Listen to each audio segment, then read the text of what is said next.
Hello, so I'm KON12, and this is the first part of my Castlevania Symphony of the Night Let's Play, and it's also my very first Let's Play. So I'll just quickly go over what the premise is. So I was inspired by JonTron and Egoraptor from Game Grumps. Their commentary on the games they play, which is pretty much any kind of game you can imagine, is just absolutely hilarious and thoroughly entertaining. So I thought to myself, well, I've played a lot of games and I've recorded a lot of playthroughs. I think it's time I tried something new. So I am doing my very first Let's Play. And I'm going to be doing live commentary, so I hope I don't keep you guys bored. I hope it's at least somewhat entertaining and informative. So a little bit of background on Symphony of the Night. This game is the very first Metroidvania game in the series. The games that followed it that are also Metroidvanias are in order. Circle of the Moon, which is on Game Boy Advance. And then following Circle of the Moon, there was Harmony of Dissonance. And then after that was Aria of Sorrow. Those are all the Game Boy Advance Metroidvania games. And then for the DS, we have the sequel to Aria of Sorrow, which is Dawn of Sorrow, starring the same character cast.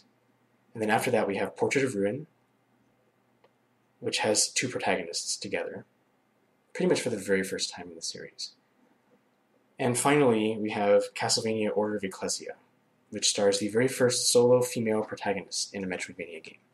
So, that's basically the history of Metroidvanias. I've played every single one of them except for Order of Ecclesia, and I have things I'd like to say about the other Metroidvania games. And I'll probably get around to talking about them throughout this run, but for now I want to focus on Symphony of the Night and how amazing this game is. So this game is originally on the PlayStation 1, and I wanted to do a Let's Play of this game using an emulator. Well, that didn't quite work out as planned. So I downloaded it onto my PlayStation 3, so right now I'm actually recording directly from my PlayStation 3 instead. So, without further ado, I'm just going to go right ahead and start this.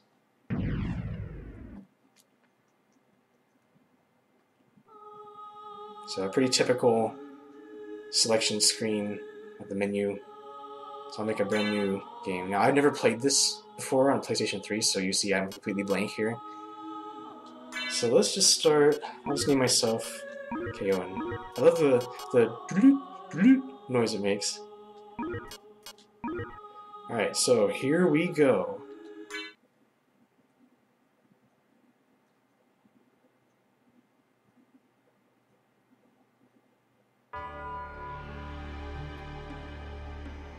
So these are some impressive PlayStation 1 graphics right here.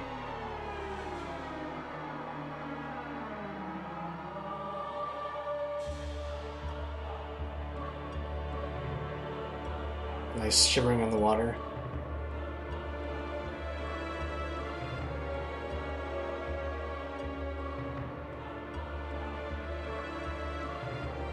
Behold, the most beautifully rendered castle in the history of gaming.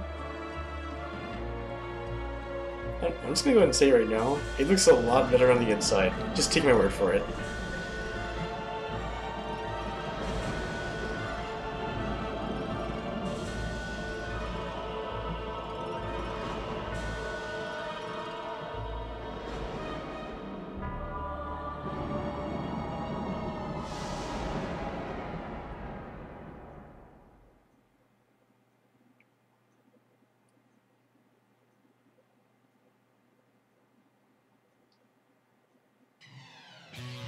You're probably wondering, final stage Bloodlines? What the heck is that? So I'm controlling Victor Belmont right now. So a little bit more history. Victor Belmont is from Castlevania Rondo of Blood, which is the game that precedes Symphony of the Night. It comes 5 years before it. So right now, this is 5 years before the game setting of Symphony of the Night. So I'm playing as Victor Belmont, who is a vampire hunter. He has the signature Belmont clan whip, which is the vampire killer. And he's got an assortment of moves, so I'll go ahead and demonstrate it. So he can run, he can jump, he can totally control his velocity in the air, which is great.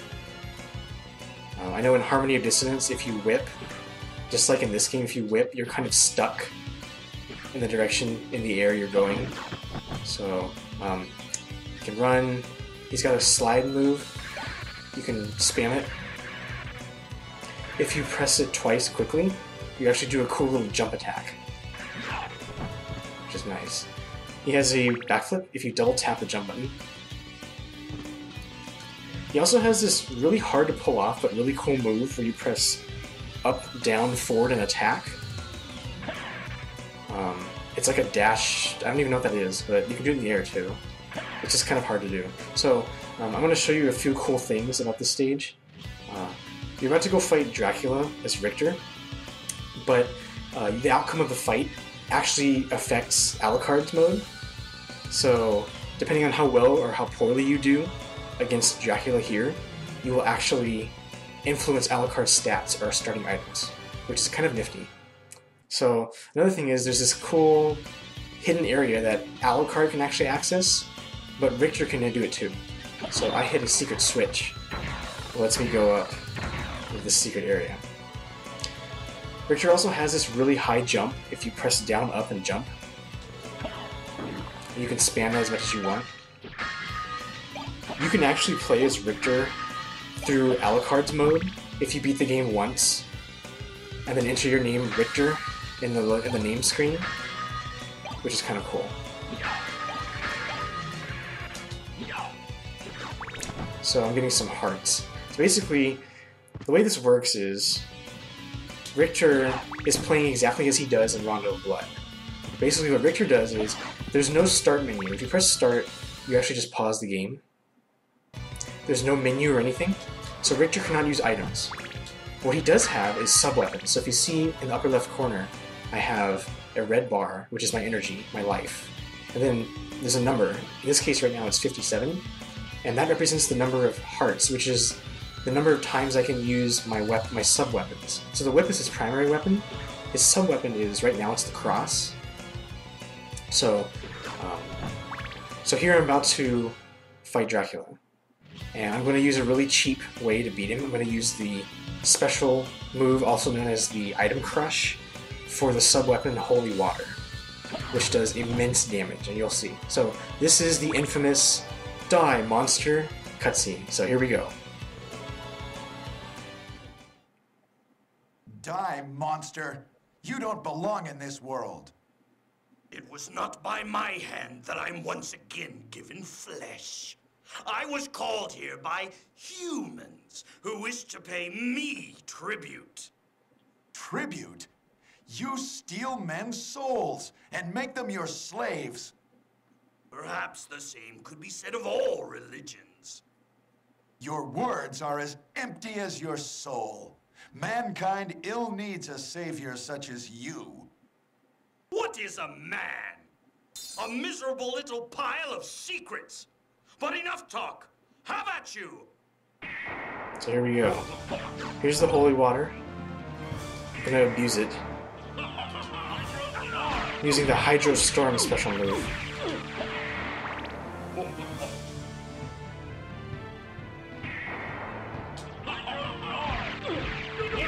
So he has a second form too.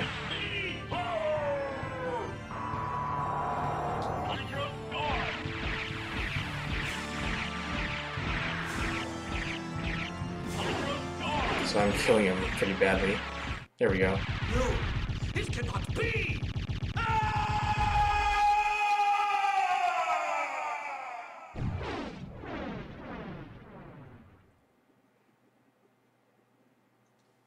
So I'm going to talk about that battle more. So there are some things I know that stats, you can actually influence Alucard's stats after this. So you get to take control of Alucard right after this. So if you beat Dracula without taking any damage, you get an extra 5 health. So Alucard typically starts with, I think it's 70 health, but if you beat Dracula without taking damage, you actually get 75 to start, which is cool. And there are a few more interesting, cool things if you defeat Dracula in certain ways. If you don't use a single sub-weapon, you get something special, and things like that. If you have all your health drained against Dracula, you can't lose that fight. So what happens is if you get all of your health drained, Maria Renard, who is Richter's cousin-in-law, comes in, and she gives Richter strength, and he's now restored to full health, and he is now invincible. So it is literally impossible to lose that fight. Which is kind of cool. So I'll try to have some footage of that later in this segment if I can find the time to do it. But we shall see. So, by the way, all the text that's been scrolling here, it's in the instruction manual. So I can post a video that shows every single page of the instruction manual, because if you download this game on PlayStation 3, you actually get the instruction manual too. If you download it from PSN, which is kind of cool. So, here we go. Castlevania Symphony of the Night. Now it really begins.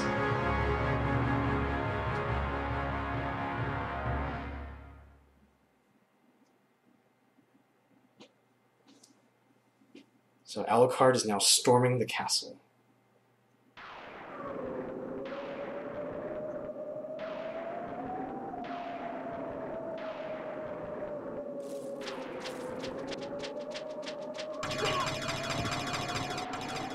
Alright, so we now have control of Alucard. So Alucard's real name is Adrian Fahrenheit Tapes. He is the son of Dracula and a human woman named Lisa. So he is a half-vampire, also known as a Dhampir. So right now, Alucard comes with some incredibly powerful equipment. Like, this is endgame equipment right here. That's how strong he is in the beginning of the game. So you can probably guess what's going to happen to him. Anyway, let's show off some of his moves. So, first of all, Alucard has a very, very detailed sprite. You gotta remember, this is PlayStation 1, so the graphics are actually very, very impressive.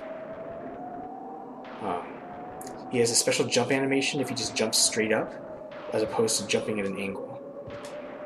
He can duck, he can attack. He has a shield, so you can equip in both of his hands. So, unlike most of the other Metroidvania games, you can actually equip a lot of things. You can equip 7 objects to Alucard.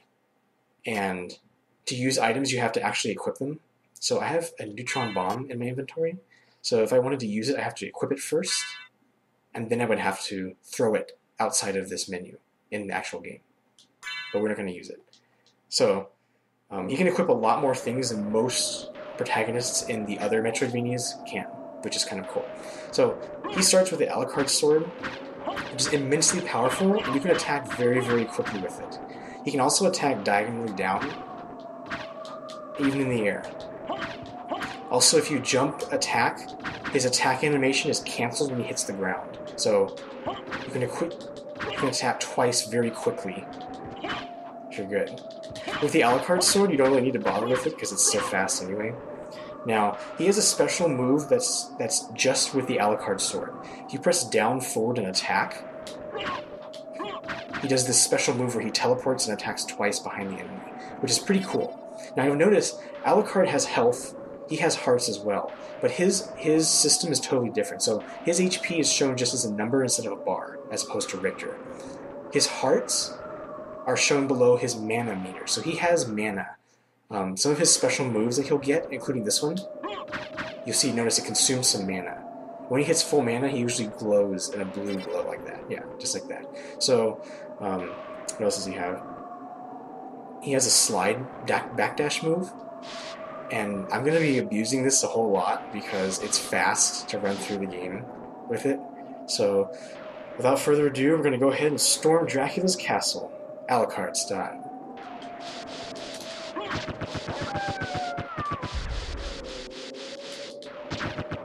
So right off the bat, you'll notice he's immensely powerful and just kills everything in one hit.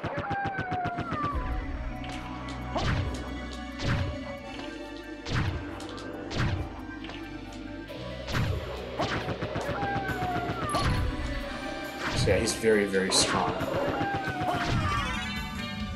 So this is the first Castlevania game to introduce leveling up. Alucard actually has stats as opposed to Rondo of Blood and all the other Castlevania games that preceded this one. This game has actually started a trend of having the main character in the beginning of the game rush through like raid Dracula's castle by rushing through a corridor, like at the beginning, the last screen. So you'll notice that in a lot of other Metroidvania games if you've played them.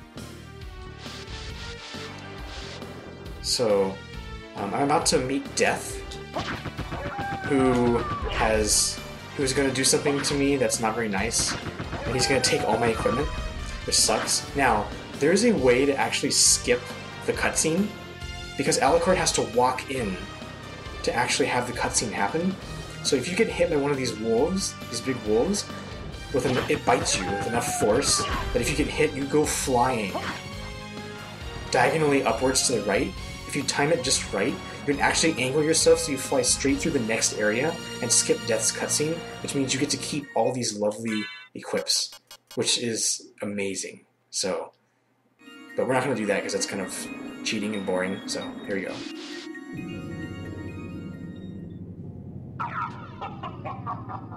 Ah, Alucard. What is your business here? I've come to put an end to this. Still befriending mortals. I'll not ask you to return to our side, but I demand you cease your attack. I will not. You shall regret those words. We will meet again. What? So, Death is a big meanie, and he just stole all my stuff.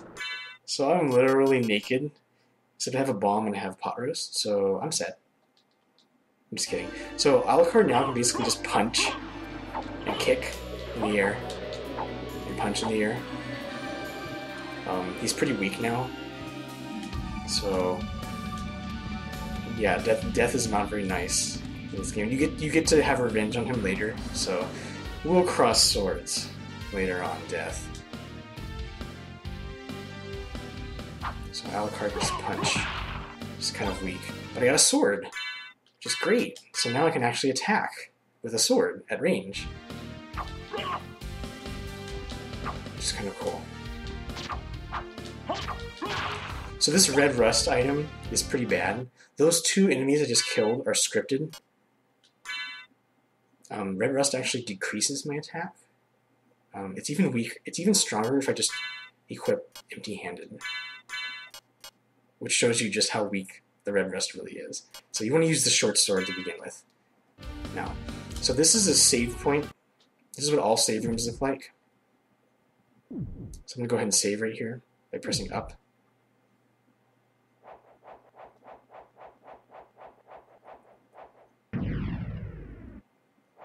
And that's how you save your game. So I'm going to go ahead and end the first segment right here.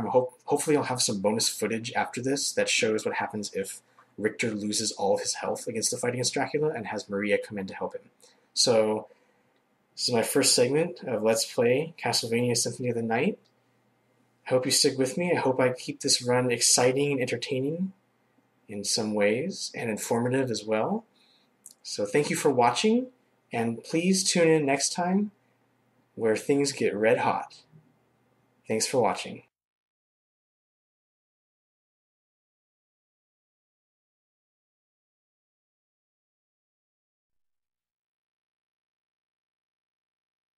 Okay, so here's the bonus footage as promised. So I'm going to quickly run through here.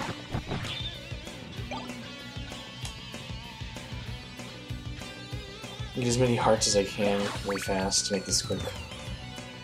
Cool thing is they come back. In this mode, you can actually keep getting hearts, which is pretty cool. You can play a drinking game, by the way. Every time I say, which is pretty cool, in this video, you can take a drink. Disclaimer is that drinking too much alcohol is not good, so don't do it.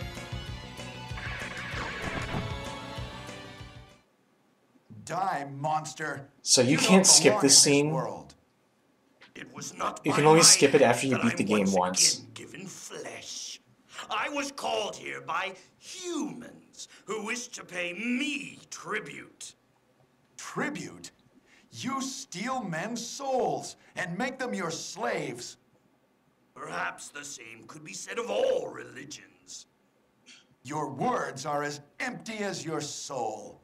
Mankind ill needs a savior such as you. What is a man? A miserable little pile of secrets. But enough talk. Have at you. Alright, so I'm gonna lose on purpose.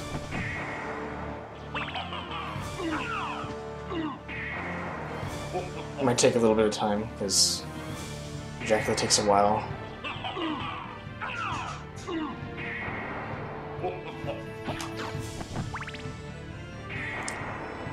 By the way, Hydro Storm takes 15 hearts, so I have enough to use it 4 times.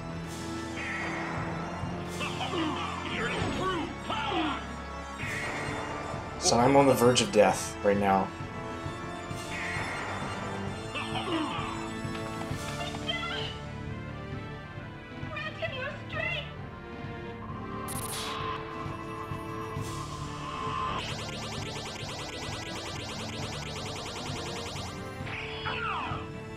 So I'm now invincible, and anything that Dracula tries to do to me is useless.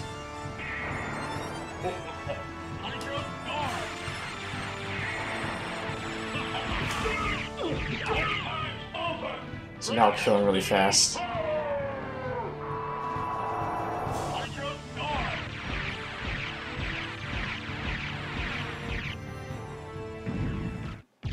No, it cannot be!